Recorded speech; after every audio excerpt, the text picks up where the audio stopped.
Mesdames, Messieurs les ministres des délégations des républiques de Côte d'Ivoire et du Sénégal, Monsieur le maire de Bouaké et l'ensemble de vos collaborateurs, conseillers municipaux et cabinets,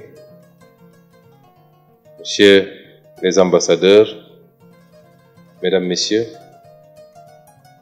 je suis à la fois honoré, réjoui et très ému d'être aujourd'hui ici pour perpétuer un choix éclairé qui a été fait par nos devanciers au-delà de la coopération fraternelle entre les républiques sœurs du Sénégal et la Côte d'Ivoire. Ce choix de jumeler deux villes symboliques, très porteurs de sens de part et d'autre, c'est-à-dire ici en Côte d'Ivoire, la ville de Bouaké, et là-bas au Sénégal, la ville de Ziguinchor. C'est une visite rattrapage, quelque part, Monsieur le maire. Vous l'avez rappelé, j'ai été très brièvement maire de Ziguinchor pendant un peu plus d'1 an et demi. Et dès que j'ai pris mes fonctions en tant que maire de Ziguinchor, ma première ambition, c'était de faire cette visite à Bouaké, pour plusieurs raisons que j'évoquerai plus tard. Cela n'avait pas pu se faire pour des raisons politiques. C'est des moments qui ont été difficiles pour nous, où nous avions été interdits de voyage, mis sous contrôle judiciaire. Évidemment, nous n'avions pas pu honorer cette intention de venir faire cette visite à Bouaké. Et c'est pourquoi, lors de la programmation de cette visite, qualité Premier ministre du Sénégal, dans mes échanges préparatoires avec le Premier ministre de la Côte d'Ivoire, il m'a demandé: est-ce que vous avez des préoccupations personnelles pour l'établissement du programme? Je lui ai dit: je n'ai qu'une seule préoccupation, c'est est-ce qu'il serait possible d'intercaler dans cette visite-là une étape de Bouaké. Et il me l'a permis, je l'en remercie ainsi que l'ensemble du gouvernement, également son Excellence le Président Alassane Dramane Ouattara, qui a demandé à ce que toutes les dispositions soient prises pour que cette visite se fasse dans les meilleures conditions. J'ai insisté pour venir, d'abord pour honorer cette intention, comme je vous l'ai dit, au nom du maire de Ziguinchor. Je ne peux pas parler aujourd'hui en tant que maire, parce que j'ai choisi de me retirer de mes fonctions de maire dès lors que j'ai été désigné Premier ministre du Sénégal pour pouvoir me concentrer à plein temps sur mes fonctions immatérielles. J'ai été remplacé par un maire, en l'occurrence le maire Djibril Sonko, avec lequel vous devez être en contact, que j'ai avisé de cette visite et qui vous transmet ses salutations et son souhait très prochainement de venir en tant que maire de Ziguinchor cette fois-ci pour pouvoir procéder à une visite de travail et d'amitié qui sera une continuation de ce que vos prédécesseurs successifs ont pu réaliser. Vous l'avez dit, c'est une collaboration qui a démarré depuis les années 2018 et qui a été très tôt symbolisée par des actes forts posés par votre prédécesseur, mais également mon prédécesseur à la mairie de Ziguinchor, en choisissant de baptiser 2 rues au nom de Bouaké dans la ville de Ziguinchor et au nom de Ziguinchor dans la ville de Bouaké. Beaucoup d'autres actes ont été posés, quelquefois élargis à d'autres maires. Je vais en citer un séminaire ou un colloque qui a été organisé ici à Bouaké et qui avait regroupé beaucoup de maires de la sous-région sous l'égide des 2 maires des 2 villes. Évidemment, les péripéties politiques qu'on a connues au Sénégal et peut-être d'autres considérations ici avaient occasionné, sinon une suspension, du moins une petite léthargie dans cette coopération. J'exhorte, en tant que Premier ministre du Sénégal, les 2 maires que vous êtes à relancer cette coopération, à lui donner un nouvel élan, un nouveau dynamisme, avec des objectifs qui seront fixés parce que ma conviction, c'est que ensemble, les deux communes peuvent faire énormément de choses. Beaucoup de similitudes existent entre les deux communes, y compris sur le plan traditionnel, parce que si vous allez en Casamance, vous retrouverez des coutumes qui ne s'éloignent pas de celles qu'on vient de voir, avec les mêmes habillements basés sur le pagne tissé et les mêmes formes, les mêmes pratiques. Jusqu'au petit balai que vous voyez, vous retrouverez ça en Casamance. C'est énormément de similitudes entre les deux cultures. Mais au-delà de cet aspect bilatéral intercommunal, je suis là aussi pour, dans le cadre de ma visite d'État, profiter de cette étape pour lancer un message le plus fort possible aux Africains de manière générale et à la sous-région en particulier. Un message pour le rapprochement entre les peuples. Je dirais même pas entre les peuples, mais entre les composantes d'un même peuple. Parce que l'Afrique de l'Ouest, c'est un seul et même peuple.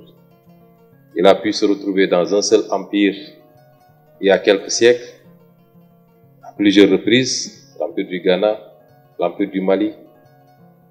Nous ne pouvons pas faire moins que nos illustres devanciers, qui eux avaient cette vision d'intégration, et ont pu la matérialiser pour bâtir un empire très fort, qui couvrait quasiment toute l'Afrique de l'Ouest, ou au moins 80% de cette Afrique de l'Ouest. Aujourd'hui, les efforts qui ont été entrepris pour mettre en place des ensembles sous-régionaux, tels que la CEDEAO, tels que l'UEMOA, participent de ce même état d'esprit que nous devons. Nous n'avons pas le choix. Nous devons aujourd'hui donner la main parce que nos destins sont liés. Si j'insiste pour le dire, c'est parce que les tendances actuelles ne vont pas forcément dans ce sens. Je ne parlerai pas des problèmes au niveau des leaders étatiques. Mais de plus en plus, on a l'impression qu'il y a une forme d'éloignement et quelquefois même de déchirement entre les peuples, qu'on peut bien évaluer quand on voit le comportement, particulièrement de notre jeunesse, dans les réseaux sociaux. C'est souvent pour une simple compétition sportive, c'est la guerre mondiale. Les gens s'insultent. Tel peuple insulte tel autre peuple, tel peuple insulte tel autre peuple. Tous les prétextes sont bons aujourd'hui pour aggraver ces tensions virtuelles, j'allais les appeler, mais qui peuvent aller au-delà du virtuel. Une forme de culture de la détestation de l'autre, ou de la haine de l'autre, ou du mépris de l'autre sur la base simplement d'une question de nationalité qu'on nous a imposée. Parce que ces frontières ont été héritées et n'existaient pas avant. Nous étions un seul et même peuple.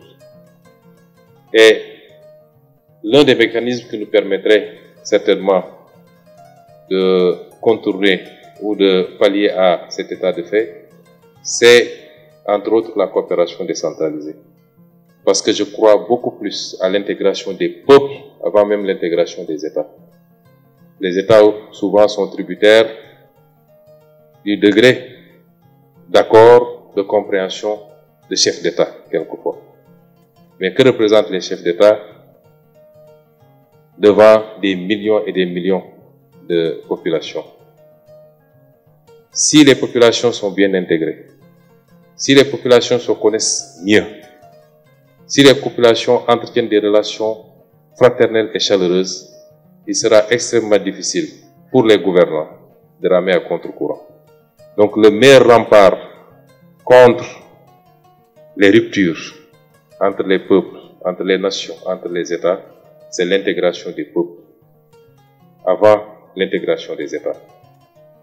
Et cette intégration des peuples doit et peut être faite par cette forme de coopération, communément appelée coopération décentralisée.